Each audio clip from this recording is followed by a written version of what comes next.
C'est que Cédric Villani, lui, a eu la médaille Fields en 2010. C'est une récompense qui a lieu tous les 4 ans. Bonsoir, bienvenue à vous. Une réaction peut-être Si d'abord, je me réjouis de cette distinction attribuée à Hugo Duminil-Copin. Ça fait longtemps que j'ai eu l'occasion d'apprécier ses travaux et de l'apprécier aussi humainement. C'est quelqu'un de très chaleureux, humain, accessible, passionné. Et puis, je me réjouis pour l'école française mathématique qui continue ses exploits en recherche. Deuxième nation au monde à la médaille Fields, c'est ça? Deuxième nation au monde à avoir la qui médaille Fields, derrière les États-Unis. Pour vous dire, en 2010, nous étions 2, au Congrès national de 2010, nous étions 2 à recevoir la médaille Fields parmi les Français. En 2014, il y en a eu un, c'était Arthur Avila. En 2018, il n'y en avait pas, mais l'un de mes anciens élèves, l'Italien Alessio Figali, l'avait reçu. En 2022, donc Hugo Duminil-Copin. Et si je remonte encore plus loin, en 2002 d'ailleurs, il y avait Laurent Lafort qui l'avait reçu. Donc ça fait vraiment un beau palmarès. Mais il y a un mais parce que Hugo Duminil-Copin, tout comme vous, c'est un peu l'arbre qui cache la forêt. Pourquoi est-ce que tous les classements au monde montrent que le niveau de maths des Français baisse, qu'il ne cesse de baisser? Comment l'expliquer? Par exemple, je regardais, un quart des Français ne sait pas convertir la fraction 1/2 en décimale 0,5.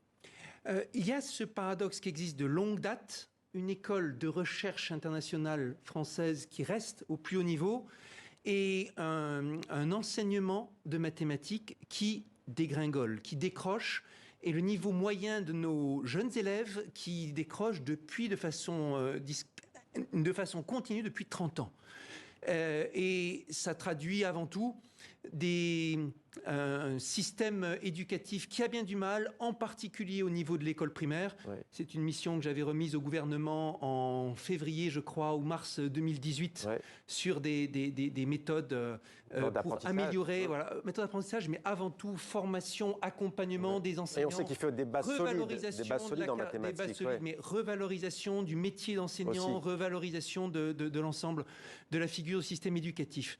Et quelque chose qu'il convient de relancer encore et toujours. Alors, autre paradoxe, pourquoi si peu de femmes récompensées en 80 ans depuis 1936?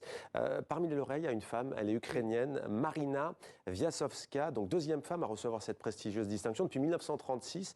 Pourquoi aussi peu de femmes?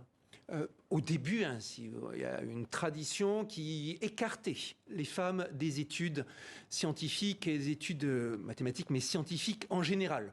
Il y a des exemples célèbres, même de grandes mathématiciennes comme Sophie Germain, qui signait avec un pseudonyme masculin pour pouvoir échanger avec les grands mathématiciens de l'époque.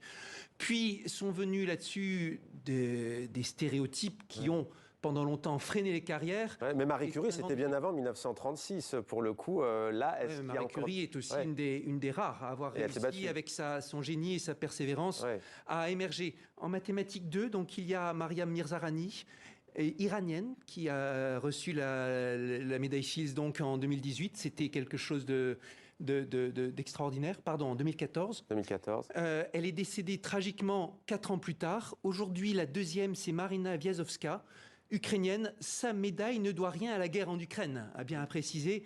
Elle était déjà... beaucoup se sont posé la question ce matin. Vous nous confirmez qu'elle était déjà... Sa victoire ne doit absolument rien à la guerre en Ukraine. Elle était déjà dans les petits papiers pour l'édition d'il y a 4 ans. Elle était favorite des pronostics bien avant que ne se déclenche la guerre. En revanche, c'est que le congrès, lui, des mathématiques... Le congrès des mathématiciens devait avoir lieu à Saint-Pétersbourg. C'est la première fois que l'annonce des résultats de la médaille Fields est dissociée du congrès, parce que le congrès a été annulé à Saint-Pétersbourg, il a eu lieu seulement en virtuel.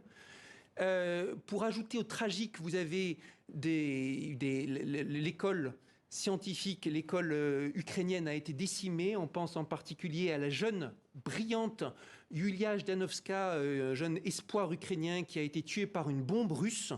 Et c'est dans une atmosphère de deuil que se déroule cette remise de médaille Fields, dont il va falloir longtemps avant que la science ukrainienne se relève, mais encore plus longtemps peut-être, encore plus longtemps peut-être avant que la science russe se relève, parce que ce qui arrive là est une tragédie. Vladimir Poutine restera comme le fossoyeur de la science russe.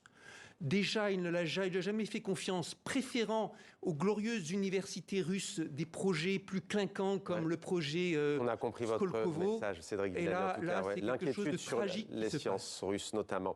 Merci beaucoup. Hugo Duminil-Copin sera l'invité de 64 minutes samedi. Fier de le recevoir. Je signale quand même les deux autres noms, Jun-Woo, américano-coréen, et le britannique James Maynard, ont eux aussi été décernés par la médaille Fields.